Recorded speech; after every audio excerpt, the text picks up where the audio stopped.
Welcome to Life, bringing you insight and experiences into love, relationships, and fertility, with a focus on enjoying life and moving forward. On today's podcast, I'm here with Risa Levine, and we'll be speaking about passion, perseverance, resolve, and how one person can make a difference.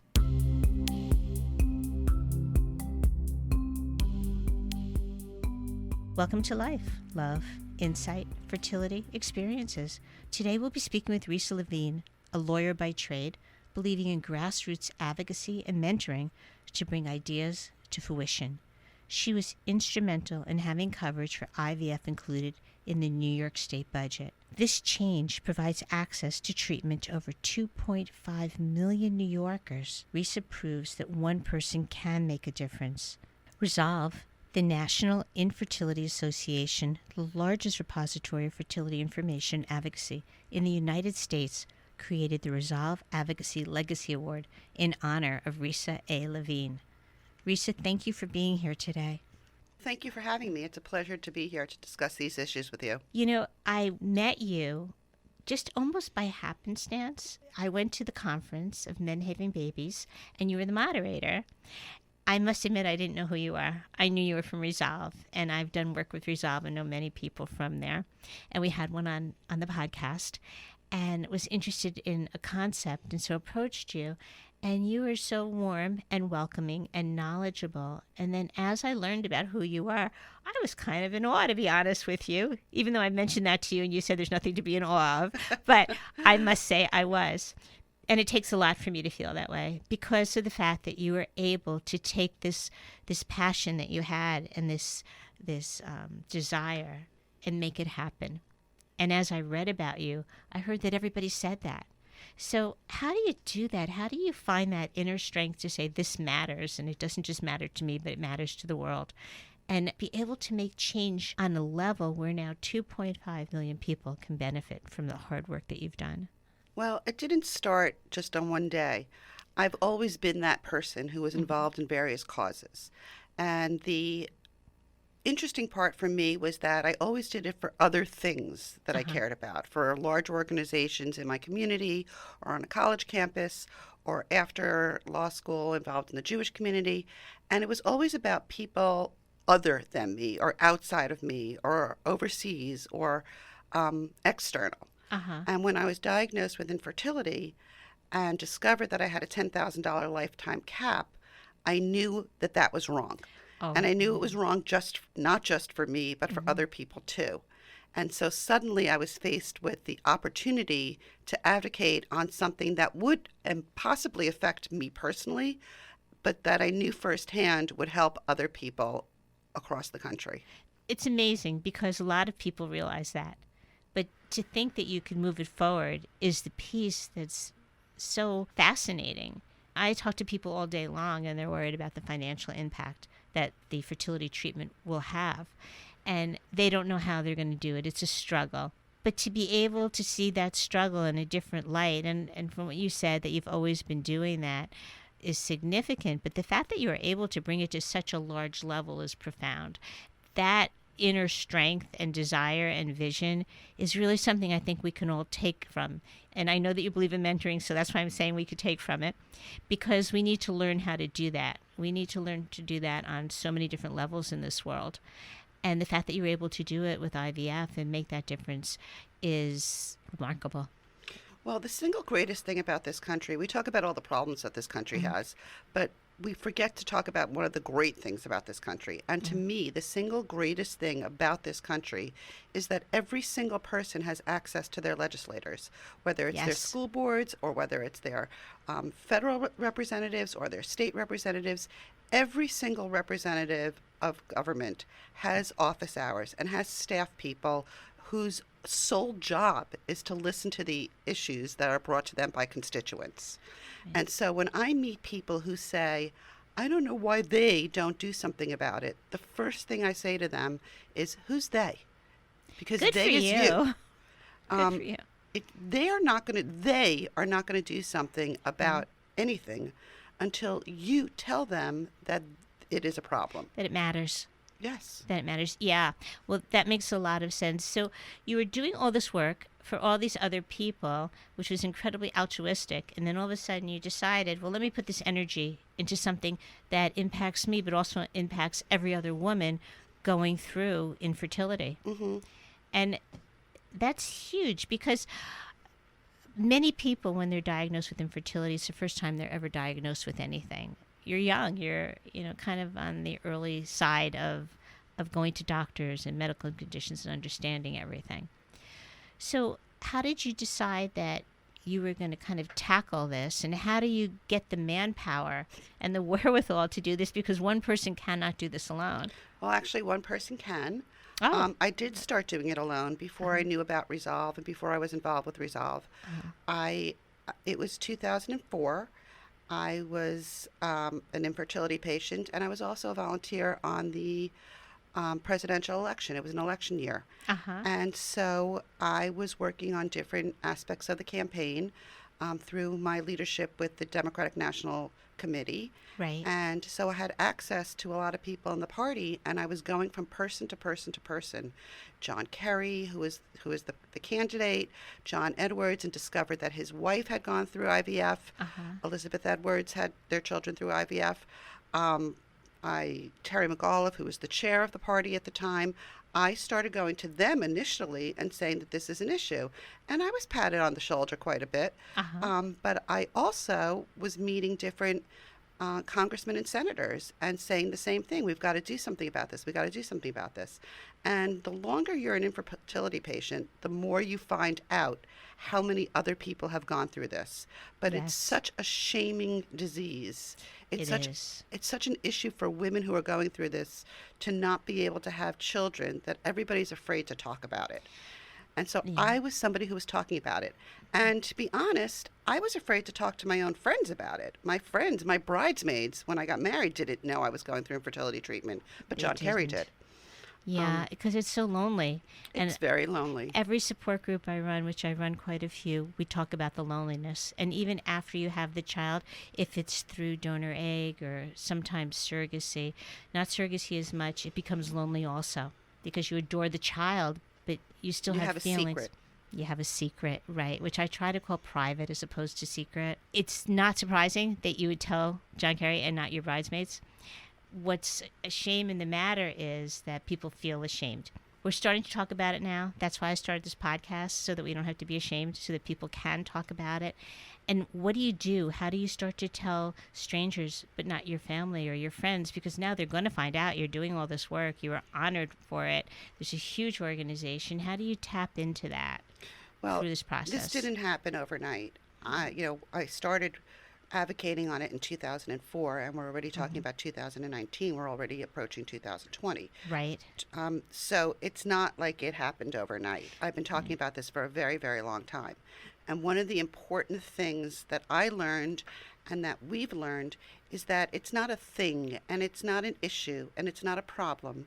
It's a disease. Yes, yes, And yes. it's incredibly important to use the correct word in the English language for the condition that people are suffering from. Infertility is a disease. And when you first begin to understand that it's a disease and it's not your fault and you didn't do anything wrong, and it's a disease for which you deserve treatment and insurance coverage for, it shifts your mindset on it. I love that. I do. I love that you say it so clearly and concisely, because that's exactly what it is. And the diagnosing of what the condition is and what the root of it is where we need to have the coverage. And like many diseases, it doesn't have one simple root cause. No. It has so many different causes.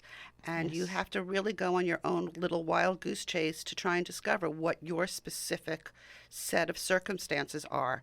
And when you have insurance coverage for that, you're able to get a better diagnosis because you're doing it in a medically recognized manner instead of going to all the different, freak show opportunities. As you're saying this, though, I have to tell you, I'm thinking to myself, oh my God, here's this young woman going through infertility, working on a campaign, trying to get coverage and recognition for it, and she's struggling on her own. She's not even telling her bridesmaids about it. How do you do that? I cried a lot.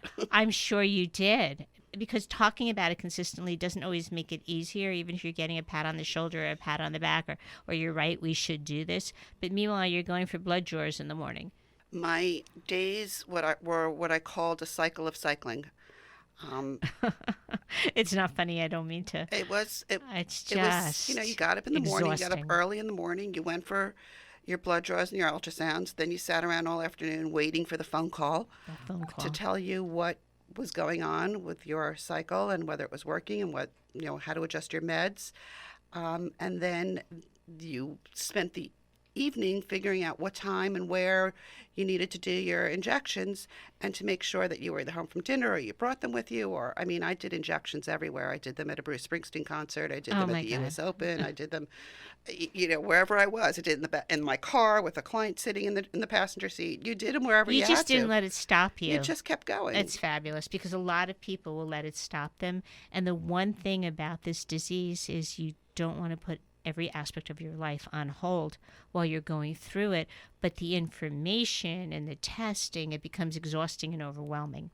And so very often people do that. Well, you internalize a lot. Yeah. Your world is Yeah. big, but it becomes very small because there's so much going on in your own mind about this process. And you have to protect yourself from certain things. You can't. For me, it meant celebrating other people's successes. Baby showers were verboten for me.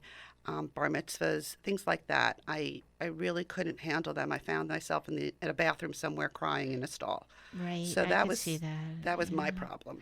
But But the not just yours. advocacy part, I yeah. have to say, not just yours. I mean, the holidays are coming, and in my own private practice, I have to say the phone calls are coming in much more frequently. I believe that. I'm Yeah. sure of that. It's a There's really triggers. hard time of year. It Yeah. is triggers, and the questions and what to say to people and what not to say to people, and whether you should attend or not is very difficult. It's heart wrenching for some people. I have found that my whole manner of interacting with people changes. I don't ask any personal questions. I don't ask people I haven't seen in a long time if they're married or if they have kids. People volunteer that information quite readily, Yeah. but I never ask the question Right. because it could be a hurtful question. It could be a triggering question. It's a triggering question for me. So why ask it of anybody else? People love to talk about themselves. They do. I tell So people that they all the will time. tell you everything in 30 seconds, but you don't need to ask. Yeah. And if they don't volunteer the information, there's a reason.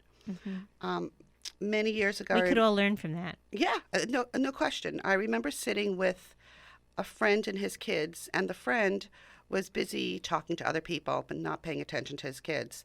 And I was having a really fun time talking to his three sons. And one of the kids said to me, Risa, you're so great. You'd be such a good mom. Why didn't you have any kids? And the friend heard it and he jumped around. He's like, don't ask her any other questions. And it was a kid's genuine, honest question, but he was a kid. He was Right. 10 years old. It's the adults who ask the stupid questions that they shouldn't. But getting back to advocacy, for me, it was when you're going through it, you have no control over anything. I mean, the doctors can try, but you have no control over outcome. You could do your best. This was something I can try and have control over. And control's a huge issue when you're going through this journey. So being able to effectuate change, making a difference, was a way for me to reclaim power. Right. That makes sense.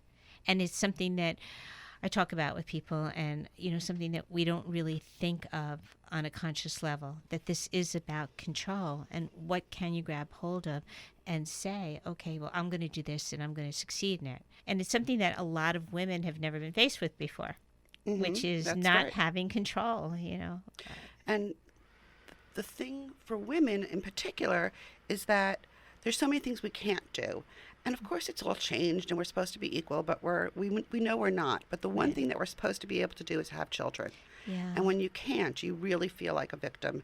Whether you are in fact or not is not the point. It's your feelings. For me, advocacy was a way to own who I was, to be who I was, and to speak to people and to do something positive to go forward with it.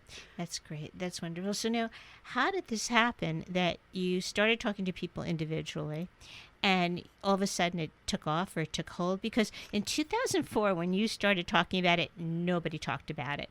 Now it's like kind of something people talk about, but there's still areas like donor egg. People don't talk about donor egg. They don't talk about donor sperm. I think that that's probably how it was in 2004, consistently with everything. It was most definitely with everything something you didn't talk about. For me, it was a progression.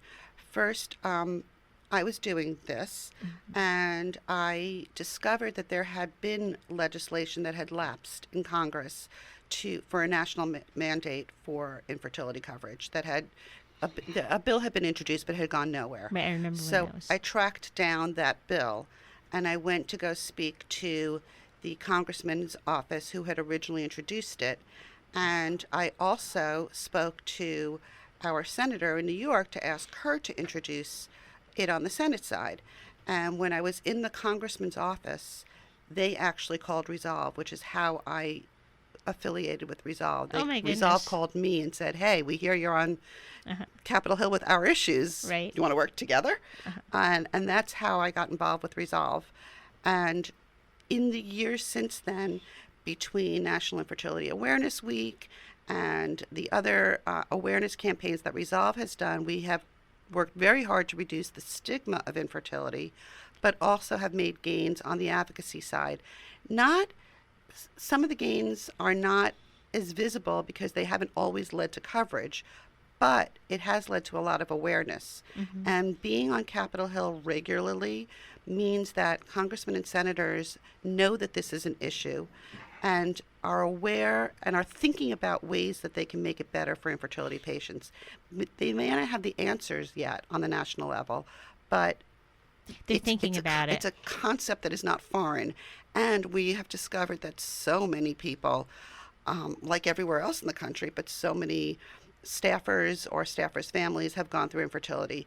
And so there is a federal bill now to cover federal workers that we will continue to press for and try and get that kind of coverage, because if the federal government starts covering the different constituencies for which there is federal insurance, then it's not that far of a leap to continue to expand it to everybody. That would be sensational. It really would. Now, in New York State, we're in New York State, the laws are a little bit more stringent than in some of the other states. That was a huge, huge win, if you don't mind me using that word, of having things Great. turned around here. I can't imagine the energy and the effort and the people that had to go into that. Everybody You need a wants lot of to. good partners. You do. You need commitment, and you need volunteers. You need people who are willing to go to Albany to tell their stories to legislators. You need people who are willing to at least write emails. You know, as this is going into effect in a couple of weeks, Yes. there's been a lot of press about it. And I see people complaining on social media, well, they shouldn't be patting themselves on the back because it really only covers a small group of people and it doesn't cover everybody, and how dare they? And it's very hard for me not to get angry at those people, because I want to say to them, well, what did you do? How dare you complain about what wasn't done when you don't know why, when you didn't help get this coverage, you didn't help us get this far? What are you doing? I can understand that. Absolutely. I mean, this is huge because 2.5 million people is not nothing. And getting any coverage, it allows for the door to be opened for everything else to be covered. Right. And that's what we want. There's still things that we're looking at on a state level, and if we could turn it federal, that would be wonderful, that isn't covered here. You know, surrogacy, absolutely not. I actually tried to get Gloria Steinem on, that she was on a book tour, but to see if we could have a chat with her at the same time about this. If we move to surrogacy, because I think that's the next thing on the books for New York State, I could be wrong about that. So What- there's a couple of what there's can a we couple do to things. help? So That's what I there's an want. agenda, of Okay. course. The surrogacy bill must get passed this year. It's quite simple. Surrogacy is permitted in 47 states in this country. It's ridiculous that New York does not allow it. It is the ban on surrogacy is archaic, and it's misunderstood as to what happens with surrogacy. So we are working full steam ahead, and it is taking an extraordinary amount of my time right now working to legalize compensated gestational surrogacy in New York and to clarify parentage in surrogacy arrangements, even in compassionate surrogacy arrangements. So let me ask you something. If you were to empower somebody with one or two statements about why it's something that we need and why it's something that is approved everywhere else and not here, what would that be? Well, let's be clear. It's being done all over the country.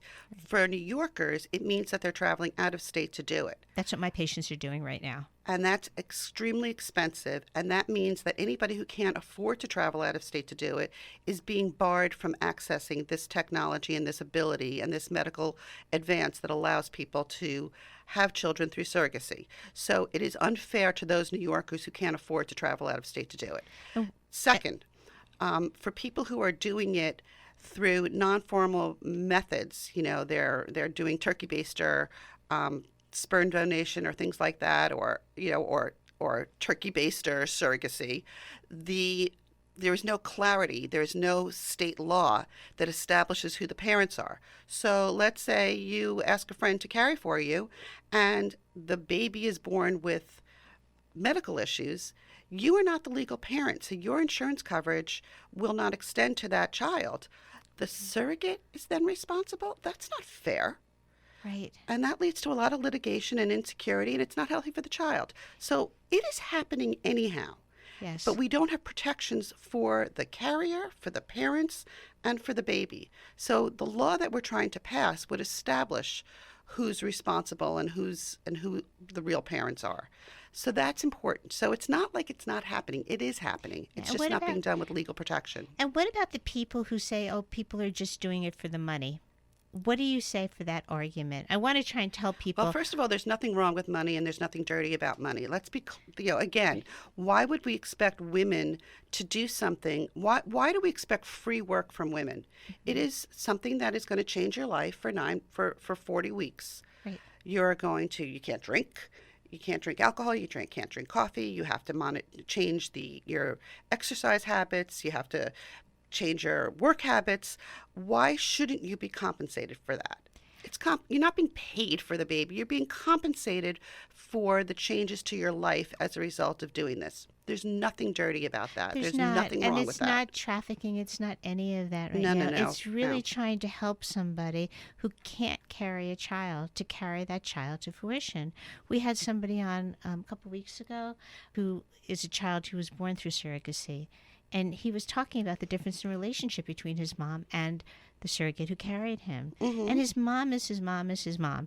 It has nothing to do with the woman who carried him. She didn't want the child. She wanted to carry a child for somebody. The child wouldn't exist but for the fact that the intended parents wanted that child. Yes, it's all about the intent, and it's even the timing of the intent. So absolutely. So there's strong arguments for why we need it here in New York, and I appreciate you doing this because I want to empower people to know what to say, like to kind of have the words when they're questioned about it. Mm-hmm. So right now, what do we do to help? So first off is to know who your state senator and your state assembly member is. Okay. And you can find that online quite easily. You could just plug in who's my state, who are my representatives, and find out whether they support it. The bill passed the New York State Senate last June. But because it did not go to a vote in the Assembly, it will have to be reintroduced again in January, which it will be, and it has to get passed again in the state Senate. So, of course, we still want to count on the people who voted for it last time to vote for it again, and maybe even pass it by a bigger margin this year. The Assembly, it must be brought to a vote in the Assembly. And so people can do two things. They could write to their state Assembly member, and they can write to the Speaker of the Assembly and ask him to make sure that it comes to a vote.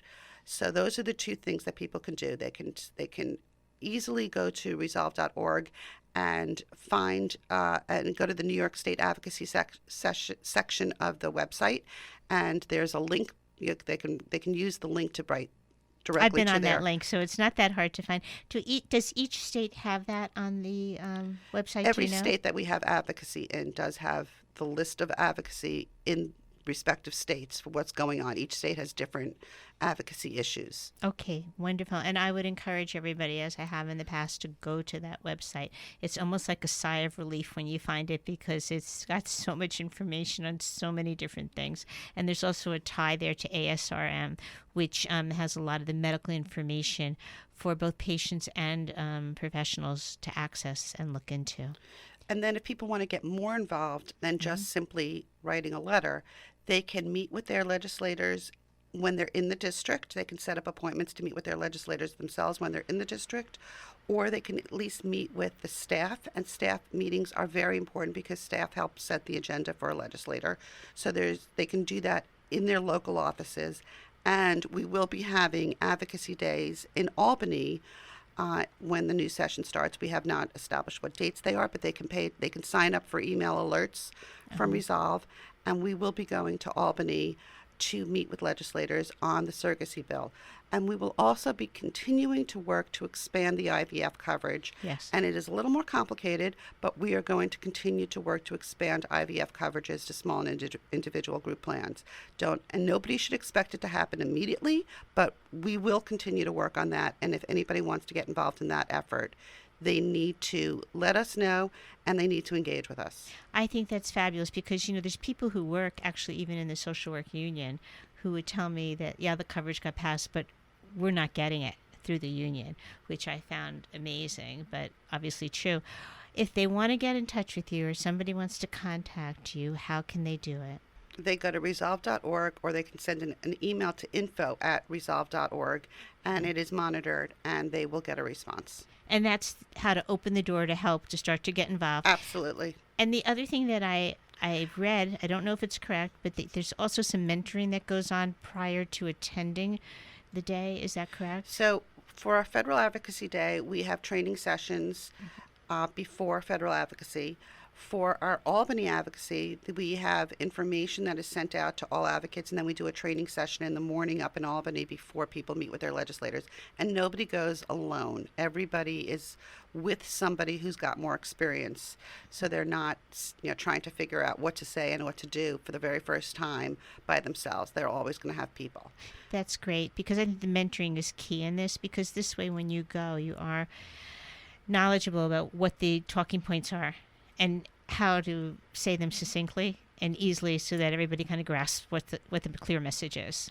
And then you mentioned about the people who aren't covered, and I want to make sure that people understand that if you're not part of a plan that it will be covered by the new law, we still have an access to care program for people to either advocate with their employers, to have their employers, because there's nothing stops individual employers from including IVF coverage in the plan that they offer to their own employees. I'm so glad that you said that, because so people should be able to Yes. go to their HR departments and say, hey guys, you can cover this. And there's an extra rider and it costs something, but it will still be worth it to employers to look into that. That's the first thing. And the second thing is with the unions, this is something they should raise with the unions. I mean, this is something that individuals can raise. And again, they can go to the resolve.org website for information on how to raise these issues. And there's a packet and there's information, and we will be happy to work with them and tell people how to fight for this. Yeah, and I want to repeat something you just said, because I want people to really get empowered by this.